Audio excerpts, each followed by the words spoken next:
చూశాను. ఈ మండలంలో ఎక్కడా నీళ్లు లేవు. గవర్నమెంట్ కొళాయి ద్వారా వదిలే నీళ్లు మీ ఊరిని దాటుకునే మా ఊరికి వస్తున్నాయి. మధ్యదారిలో పై పగలు కొట్టి నీళ్లు దోచుకుంటే మేమేమైపోవాలి? మా తర్వాత 8 ఊళ్ళు ఉన్నాయే. మనలో మనమే నీళ్లను సమానంగా పంచుకోలేకపోతే మనం వెళ్ళి పక్కూరోని ఎలా నీళ్ళు అడగగలం? అన్నా ఇంత బాగా మాట్లాడుతున్నావే, రాబోయే ఎలక్షన్ లో నిల్చుని ఎమ్మెల్యే అయ్యే ఒక్కో ఊరికి విడిగా కొలాయిలు ఎంచి నువ్వే నీళ్ళు ఇవ్వచ్చుగా. తమ్ముడు ఏం చదువుకున్నావు? 5వ తరగతి. అందుకే రాజకీయం మాట్లాడుతున్నావు. చూడు తమ్ముడు, మన సమస్యలన్నింటినీ తీర్చుకోవడానికి మనమే అధికారంలోకి రావాలనుకుంటే అది జరుగుతుందా? అధికారంలో నువ్వు వెళ్ళి అడుగుదాం తమ్ముడు. నువ్వు చెప్పేది వినడానికి బాగుంటుంది. ఇక్కడ గవర్నమెంట్ ని ఎదిరించి పోరాడే ధైర్యం ఎవరికుంది? ఉన్నోళ్ళలో సగం మంది కొట్లాట్లు సెటిల్మెంట్లను తిరుగుతున్నారు. ఇంకో సగం మంది సెల్ ఫోన్ లో ఫేస్బుక్, వాట్సాప్, టిక్ టాక్ అని 24 గంటలు కాలక్షేపం చేసేస్తున్నారు. కొద్దో గొప్ప పనిచేసే కుర్రాళ్ళు కూడా ఇక్కడ పని లేదని పారిని వెళ్ళిపోయారు. ఎందుకయ్యా ఇంకొకటి అంటారు? నువ్వురా, నేను వస్తాను, మనం వెళ్ళి అడుగుదాం. ఈ రోజు మనం హక్కుల కోసం పోరాడకపోతే ఖచ్చితంగా అడగాల్సిన పరిస్థితి వస్తుంది రేపు. అప్పుడు మనలో ఎంతమంది నీళ్ళకి చచ్చిపోయి ఉంటామో తెలియదు. కానీ మా ఊరోళ్ళు మాత్రం వస్తే చాలదు, మిగతా ఊరోళ్ళు రావాలి. అలా పోరాటానికి రాని ఎవరికి నీళ్లు లేవు. సూపర్, అలాగే చేసేద్దాం. మనం ఇలా గొడవ పడకుండా ఐకమత్యంగా నీళ్లు పట్టుకుని పోదామా? ముందు ఆ పిల్లకి నీళ్లు ఇవ్వు, త్వరగా బడికి వెళ్తుంది. మళ్ళీ రాపోదాం. నా బావకి ఎదుటోళ్ల మనసులో చోటు సంపాదించడానికి గంటల తరబడి మాట్లాడటమో తెలుసు, మౌనంగా ఉండిపోవడమో తెలుసు. అందరి మనసులో చోటు సంపాదించిన అతను నా మనసులో చోటు సంపాదించింది అలాగే. అదిగో వచ్చేసినారమ్మా.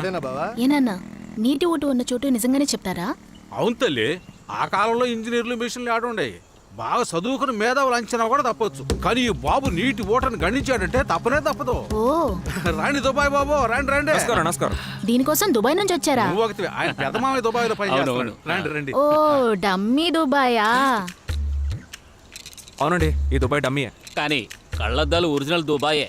చూసరా, బాగా మూసుకుంది ఎడర్లో రక్షణ కోసం.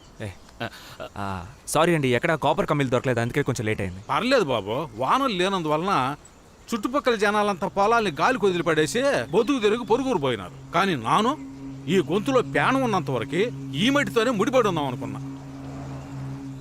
అయ్యా, కన్నీరు ఒకటే, అది సంతోషానికా దుఃఖానికా అని మనమే నిర్ణయించుకోవాలి. మీ మంచి మనసుకి మట్టిలో బంగారం పండుతుంది. చాలా సంతోషం బాబు.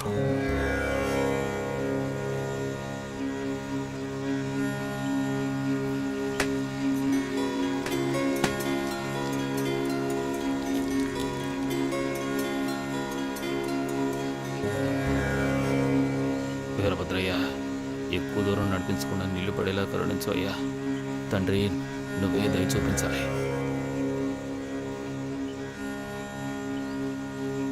తల్లి,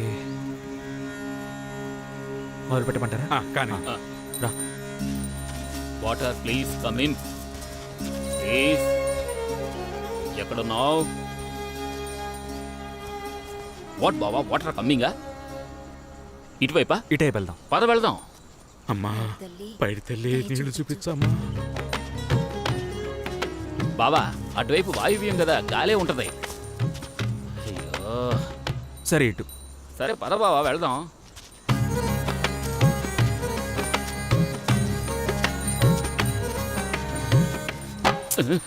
చేయి నువ్వు. చైనా బావా? నీ మెళ్ళో ఉంచుడు బావా. ఓ సారీ బావా. ఇదిగో కళ్ళజోడు కొంచెం తీస్తావా? అలవాటైపోయింది. ఎప్పటి నుంచి? నువ్వు ఇచ్చాక 10 నిమిషాల నుంచి. కళ్ళద్దాలు పెట్టుకోకపోతే గుడ్లు కాలిపోయేలా ఉన్నాయే. ఎండ దంచేస్తుంది. ఇది ఉన్న పొలంలో ఉందా, ఎడర్లో? ఇటు వాస్తు బాలారా. మనం అడుగు పెడితే అన్నీ మారిపోతాయి. చెరువే బయటపడుద్ది. నమ్మకంతో నాడు. చూడు, ఇప్పుడే పడతాయి. ఏంటి బావా? రా బావా, నువ్వు నీటి కూడా చూస్తున్నావా, పొలాన్ని కొలుస్తున్నావా? చెప్పు బావా, ఎక్కడికి తీసుకెళ్తున్నావు? ఏంటి పాముల మెలికలు తిరుగుతున్నావు? ఆ పెళ్లి ఇటే చూస్తున్నాను చూడు బావా. అవును బావా, ఇటువైపే చూస్తుంది. అందుకే ఊట దొరకట్లా. ఓ పిల్ల, కాస్త అటువైపు తిరుగమ్మా. ఏంటి? ఏం లేదు, ఈ ఒక్క పొలమే చూడాలా, చుట్టుపక్కల పొలాలు కూడా చూడమంటారా? ఇక్కడున్న పొలాలు మాత్రమే చూడాలి, అందుకే మిమ్మల్ని ఉద్యోగంలో పెట్టుకున్నాం. చూసావా బావా, ఏదో గవర్నమెంట్ ఉద్యోగం ఇచ్చినట్టే మాట్లాడుతుంది. నీళ్ళని చూపిస్తామని చెప్పు. నీళ్లు చూపిస్తాం తమ్ముడు, దానికే వెయిటింగ్. బావా, నువ్వు నమ్మకాన్ని కోల్పోకు.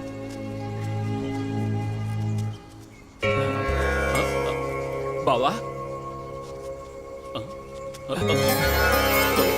బావా, ఎందుకలా డాన్స్ చేస్తున్నారు? నీ తోటను కనిపెట్టుంటారమ్మా. This place. ఆ తల్లి కరుణించింది. అందరూ దేవుడికి దండం పెట్టుకోండి. ఆ, విభూతితో ఎంత పెద్ద సున్నా ఎందుకు గీస్తున్నాడు? అయ్యా చెప్పండి బాబు. 150 అడుగులు నుయ్యి తవ్వితే నీళ్ళు వస్తాయి. ఆ, 4 దిక్కులు సహకరిస్తున్నాయి, బాగుంటుంది ఓట. చాలా సంతోషం, మంచి మాట చెప్పారు. ఇక్కడ గనక నీరు పడకపోతే ప్రతిరోజు నువ్వే మా ఇంటికి నీళ్ల బండి తోసుకురావాలి. ఏయ్, ఏంటి? మా బావే ఈ చుట్టుపక్కల ఊళ్ళలో నీటి ఓటను గణించడంలో నెంబర్ 1. ఒకవేళ నీకు అనుమానంగా ఉంటే వెళ్ళో పాడావు కట్లు విప్పాయి. అది చుట్టుపక్కల పొలాల్లో మేసి ఇక్కడికే వచ్చి పడుకుంటది. అది అలా పడుకుందంటే ఇక్కడే నీటి ఓటుందని అర్థం. ఓ ఆ. అయితే మా ఊరి పాడవకే తెలుసనమాట. చూసావా? అయితే ఈ మాత్రం దానికి దుబాయ్ నుంచి దుబాయ్ బాబు గారు ఎందుకు వచ్చినట్టు? ఇలా చూడండి, అబద్ధాలు చెప్పి ఆడుకోవడానికి ఇది ఆషామాషి కాదు. అంచనా సరిగ్గా ఉంటుంది, నీళ్ళు వస్తాయి. నేను చెప్పినట్టు నీళ్ళు వస్తే మీరు మా ఇంటికి నీళ్ళ బండి తోసుకురావాలి. సూపర్ గా చెప్పావు బావా. డైలీ 4 బండ్లు తోసుకురావాలి. సీత లేటంటుంది. సీతాలా ఇక్కడ నీళ్ళు ఏంటి? అదేం లేదు నాన్న, ఈ ఉద్యోగమే చక్కగా ఉంది కదా, మరి ఇంకెందుకు దుబాయ్కి వెళ్ళి ఒంటల్ని మేపుకోవడం, ఇక్కడే ఉండి పని చేసుకోవచ్చు కదా అంటున్నాను. గాడిద వచ్చిన వాళ్ళతో మాట్లాడే అదే, పద్ధతి అదేం ఇదేనా? లేదయ్యా. తను చెప్పిన దాంట్లో తప్పేం లేదయ్యా. ఇక్కడ చేయాల్సిన పనులే చాలా ఉన్నప్పుడు ఎందుకు అనవసరంగా దుబాయ్కి వెళ్ళి పని చేయడం అంటున్నారు. అది కూడా న్యాయమే కదా. అంతేగా సీతాలు? మ్మ్. ఆ. చాలా స్వీట్గా మాట్లాడుతున్నారా? మీ మీటింగ్లో 2-3 మీటింగులు నేను విన్నాను బాబు. మీలాంటి వాళ్ళు 4 ఉండాలా. నుయ్యిదవి నీళ్ళని కంట చూసి మిమ్మల్ని మళ్ళీ వచ్చి కలుస్తా. అయ్యో అయ్యా, తప్పుగా అనుకోకండి. మా నాన్నగారే మీతో మాట్లాడారు. ఆ. ఆయన కలిసినప్పుడు మీరు ఆయనకి ఇచ్చేస్తారా? మీ నాన్నగారిని కలిసి నేను మాట్లాడుకుంటాలే. ఇది పట్టండి. అయ్యో, మా నాన్న ఈ పనికి డబ్బులు తీసుకోకూడదు అనుకుని ఉండొచ్చు. ఆ. మీరు మా నాన్నని కలిసినప్పుడు ఆయనతో మాట్లాడిచ్చేయండి. నేను వెళ్ళొస్తాను, ఉంటాను. వస్తానమ్మా. అట్టాగే బాబు. సీతాలు ఉండనా మరి? ఆ. ఆ. బావా, ఓ 100 రూపాయలు తీసుకుంటే టీ అయినా తాగేవాళ్ళం. ఊరుకో బావా, మీ నాన్న డబ్బులు అడిగితే ఏం చెప్తావు? ఈ పని సీతాలకి ఉచితం. చూస్తా ఓట ఎలా పడుతుందో. బాబు రణసింగం, మీరే చెప్పండి అయ్యా. అందరికీ నమస్కారం. ఇప్పుడే తమందల వలస ప్రజల్ని కలిసి మాట్లాడొస్తున్నా. అక్కడ మాట్లాడేసావుగా, ఇప్పుడు ఇక్కడ మాట్లాడడానికి ఏముందే? ఆ ఊరోళ్ళకి ముందుగా పైప్ లో నీళ్లు పట్టుకుంటున్నామన్న పొగరతో వాళ్ళు మాట్లాడే మాటలు అంత ఇంత కాదబ్బాయ్. మన ఊరి వైపు వచ్చే బస్సుని 4 రోజులు ఆపితే వాళ్ళే మన దారికి వస్తారు. నేను ఆ ఊరు కోసం మాట్లాడట్లా, ఈ ఊరు కోసం మాట్లాడట్లా, మధ్యవర్తిగా మాట్లాడుతున్నా. విషయం ఏంటంటే, అప్పుడప్పుడు కురిసే వర్షం నీటిని సేకరించడానికి గోదావరి నుంచి వచ్చే అదనపు నీటిని ఎన్నో ఏళ్ల క్రితం తీసుకొచ్చిన పట్టిసీమ, పోలవరం లాంటి ప్రాజెక్టులని సాగునీటి పథకాలుగా అమలు చేయమని మనం ఎన్నోసార్లు పిటిషన్లు ఇచ్చాం కదా. దానికి సంబంధించి మనం ఎన్నో నిరసనలు, ధర్నాలు చేశాం కదా. అది మాత్రమే కాకుండా ఈ నేల నీటిని లాగి మన భూమిని ఎడారిగా మార్చే ఈ ముళ్లతుమ్మ చెట్లని పూర్తిగా నాశనం చేయడానికి మొత్తం అన్ని జిల్లాలకి సమస్య కాబట్టి మనం అందరం కలిసే పోరాడాలి. అందుకే మనం ఇక్కడ కూడాం, సరేనా? ఏమంటున్నావయ్యా? ఈ జనానికి గంజి పోసేది ఆ తుమ్మ చెట్లే. వాటితోటే వీళ్ళు 2 పూట్ల కడుపు నింపుకుంటున్నారు. వాటిని నాశనం చేసి వీళ్ళని పార్వతీపురం బస్ స్టాండ్ లో బిచ్చమెత్తుకోమంటావా? ఏ బామర్దే, 50 ఏళ్ల క్రితం తుమ్మ చెట్లు ఎక్కడ ఉండేవి? అవి విదేశాల చెట్లు, విషపు చెట్లు. అది విదేశాల చెట్టు, విషపు చెట్టు. అది మాకు అనవసరం రణసింగం.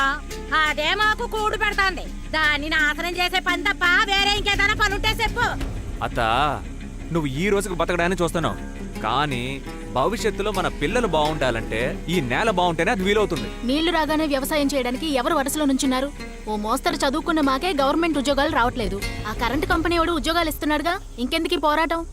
ఇప్పుడు మన చుట్టుపక్కల ఉన్న అన్ని ఊళ్ళల్లోనూ బాగా చదువుకొని ఉద్యోగం చేసి సంపాదించాల్సిన వాళ్ళు 2.5 లక్షలకి పై చిలుకున్నారు. అవునా కాదా? ఈ కరెంటు కంపెనీ వాళ్ళు మన ఊళ్ళోకి వస్తే ఎంతమందికి ఉద్యోగాలు ఇస్తారు చెప్పండి? ఓ 3,000, మించిపోతే 5,000, లేదా ఓ 10,000 మందికి. ఆ తర్వాత కొన్నాళ్ళు అయ్యాక మన ఊరోళ్ళు ఎక్కువ జీతం అడుగుతున్నారని చెప్పి వాళ్ళని పక్కన పెట్టి వాళ్ళ ఊరోళ్ళని తీసుకొచ్చి ఉద్యోగంలో పెడితే మనం ఏం చేయాలి? ఆయన అన్న దాంట్లో ఏడు తప్పు. ఓ గుక్కి నీళ్ళకి మనోళ్లే కదా ఊరు తిరిగి చేస్తున్నారు. మా వయసుకి ఈ భూమి మీద మేము చూడడం సాగుబడా. ఏటి కొంచెం ఆదమరిచి ఉండిపోయాం. భూమిలో ఉన్న నీళ్లు మొత్తం లాగేసినారు. బాబు రణసింగం, అయ్యా, మీరింత దూరం నేరుగా వచ్చి పిలవటం వల్ల మా జమదాల జనం అంతా కూడా మీ పోరాటంలో పాలు పంచుకుంటారు. చెప్పండి అయ్యా, ఏమంటారు?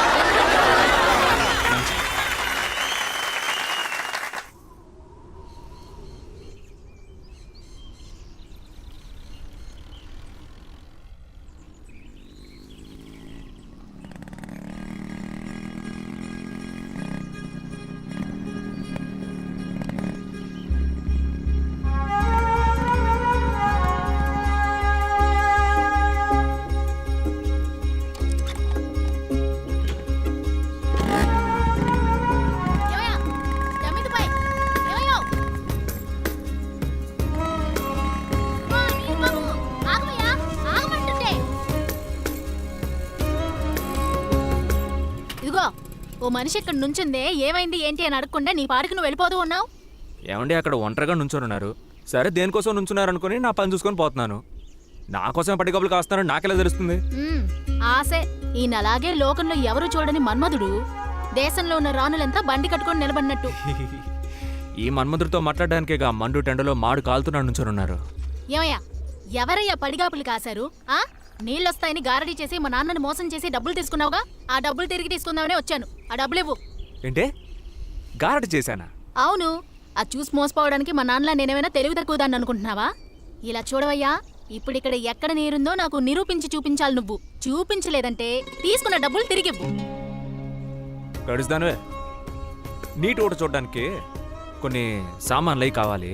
అవన్నీ రెడీ చేసుకుని మీ నాన్న కబురు చేస్తా. ఆ తర్వాత నువ్వు వచ్చి నా కోసం ఎదురు చూస్తూ ఉండు. ఏమయ్యా నాకు తెలుసయ్యా నువ్వు ఇలా మాట్లాడి మోసం చేస్తావని. ఇవేగా నీకు కావాల్సిన వస్తువులు, పట్టుకో. ఇదిగో పట్టు. చెంబు, కొబ్బరికాయ, తర్వాత నీ మెయిన్ ఎక్విప్మెంటు నీళ్లు. ఇప్పుడు నీళ్ళు ఎక్కడున్నాయో వెళ్ళి కనిపెట్టు. వెళ్ళు. ఏరియాలో నీళ్లు లేవు, వర్షం కురిస్తేనే ఉంటాయి. ఫ్రాడ్వే కదా నువ్వు. మర్యాదగా డబ్బులు తిరిగిచ్చే. నేనెప్పుడు డబ్బులు తీసుకున్నా? మా నాన్న దగ్గర మీ నాన్న డబ్బులు తీసుకుని ఉంటారుగా, ఆ డబ్బులు తిరిగివ్వు. ఏంటయ్యా ఇప్పుడే నీకు నీళ్లు చూపించాలి అంతేగా? మరే నాతోరా బాటిల్ పట్టుకో.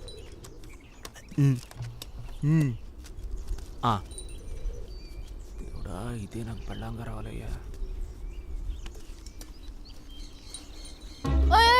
ఆగోయ్యా, ఏంటిది? ఏది చూడండి, చెయ్యి ఓపెన్ చెయ్యి. చూడండి. అయ్యో ఇది కాదయ్యా, చెయ్యి ఓపెన్ చెయ్యి. ఓపెన్ చేయమంటున్నానా? తెరు, చెయ్యి తెరు. అదే కదా. ఓయ్ కొబ్బరికాయ ఉండే పని చూడిపోతుంది.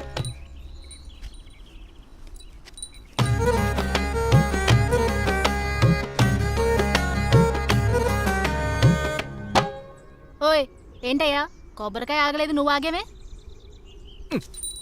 ఓ ఏం చేస్తున్నావయ్యా? కొబ్బరికాయ పైకి వెళ్ళింది చూడలా అంటే నీళ్లు పైన ఉన్నాయని అర్థం.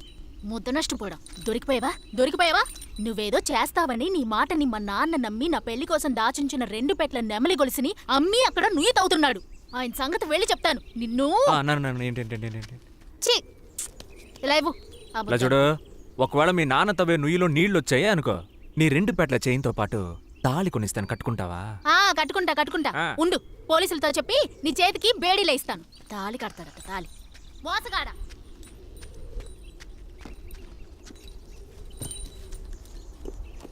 ప్రియమైన సీతాలు, వర్షం వచ్చేలా ఉంది. వర్షం ఆగాక వెళ్ళి కంప్లైంట్ ఇచ్చుకుందాం. వచ్చేలా నుంచో. ఏంటి వర్షమా? ఏమయ్యా నీ అబద్ధాలకి హద్దులు లేవా? ఈ మండు టెండలో వాన పడుతుందా నీకు? నీ పక్కకు వచ్చి నుంచుంటే పడే వర్షాన్ని అయ్యగారు 2 చేతులతో అటుపక్కకు తోసేస్తారా? మొహం చూడు మొహం. నా మీద పడని వర్షాన్ని ఎలా పక్కకు తోయమంటావు? మళ్ళీ చెప్పు. అటువైపు నుంచున్న నీ మీద వర్షం పడదు, 10 అడుగుల దూరంలో ఉన్న నా మీద వర్షం పడుతుందా? ఇదిగో ఓ బొట్టు వర్షం పడని నీ చేత్తో తాళి కట్టించుకుంటానయ్యా. ఒకవేళ వర్షం పడలేదనుకో, నువ్వికపై నీటి ఊటను చూడడం మానేయాలి. ఏంటి? అలాగే నీ మీద ఒకటి మానేస్తాను. చూద్దాం.